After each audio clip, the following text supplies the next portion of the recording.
Hello everyone. The two tools that I am analyzing are Moxtra and ShowMe.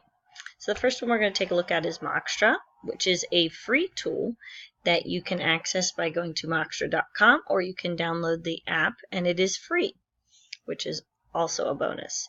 They offer some great collaboration services, but the main one is setting up meetings that you can invite people to and work with together on different documents. And I'm going to log in here as my husband, who is my student, as well as I am logged in on my device, the iPad, so I can show you how it works to interact together. So I set up a meeting, I set up a time, he logged into his email and was able to join. It's easy to set up your account. You just enter your name, email, and password and you're good to go. So you can do a variety of things. You can use cloud services with more collaboration, set up meetings on certain days and times. You can have a contact list. And then categories, you can add a binder of different documents that you add, and then your timeline. Timeline is where your meetings are.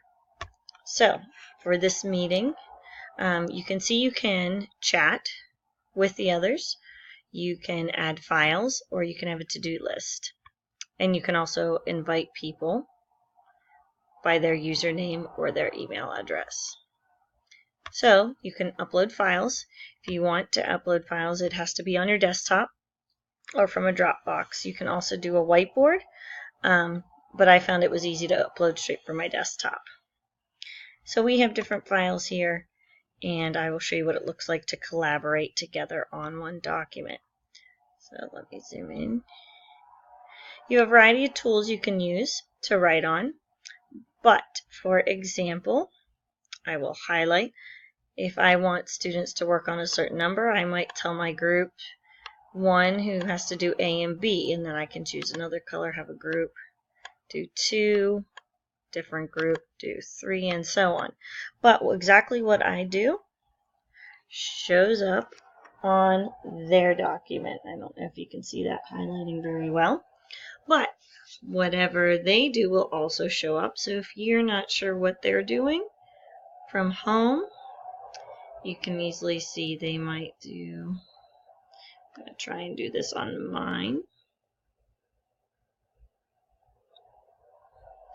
You can see they added the fraction 1/4, a little large, but it is much easier to write on with your iPad because you can use your finger. When you're trying to use your mouse on a computer, it's not as easy to do. So I definitely liked it better on my iPad, but there's so many options. You can add text, pictures, you can use shapes and things, a laser pointer as you're discussing so students can see what you're talking about. It's a really great tool.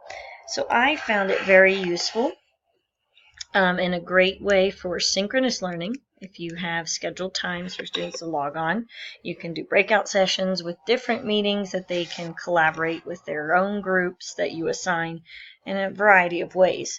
You can also make it asynchronous because there is this recording button. So you could record a lesson as you work through a document, and students can join and watch later. Also, it addresses the social presence model in a variety of ways because it all depends on what documents you choose to upload. If you choose to upload, like I did, these worksheets and have groups working, you could definitely touch on the model of the knowledge and experience.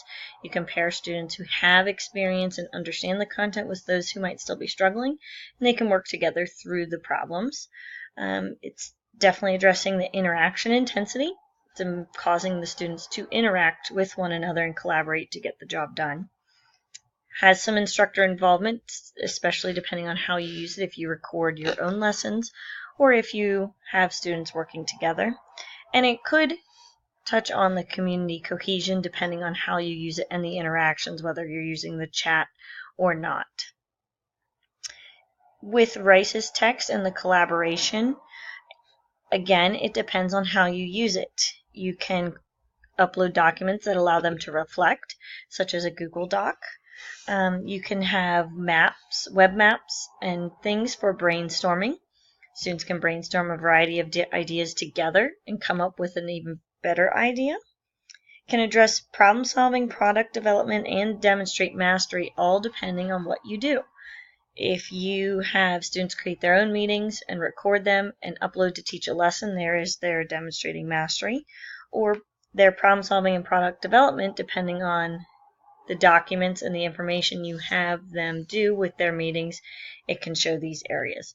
So it's a great kind of versatile tool that you can use in a variety of ways, and I'm actually excited to try it. With my unit that I am working through, it's fractions, something students struggle with. So these documents that I uploaded are from our math journal that students have, and these are practices that they can do.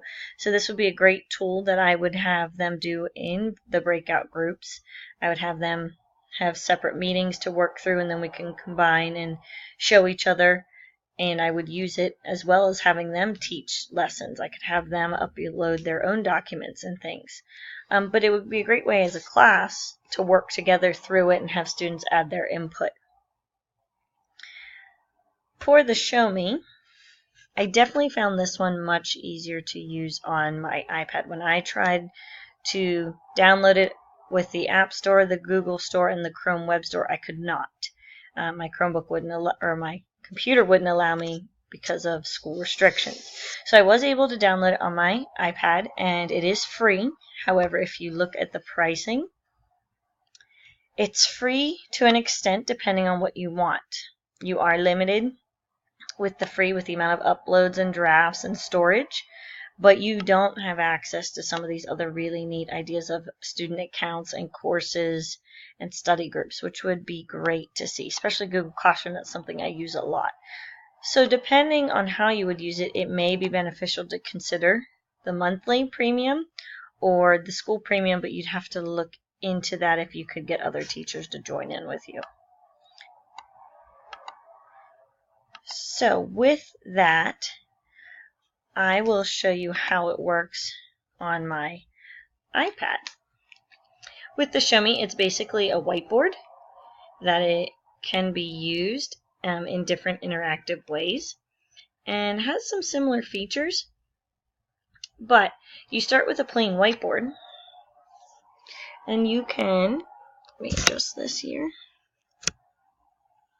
choose different backgrounds, photos, and different things to show the students, and it automatically places it on your document. And you can, if you can see these, this is straight from Rice's text. This is the table 5.3 that I screenshotted, and I was able to put onto the ShowMe whiteboard. And now I can annotate and do things, and you get a variety of color options. But I can say, well, the whiteboard definitely allows for some problem solving. And I can circle, and it would mark up the text so that students can see what I am talking about. So I know it's a little hard to see on your screen, so I'm just going to explain some more. You have a variety of backgrounds. There's a graphing one. There's coordinate grids. That would be great for my math students. I actually used it the other day in class. But you can annotate, you can record, you can add text, you can upload images from Google, you can upload images from your own Google Drive, which I found very useful as I download a lot in our Google Drive since we are a Google school.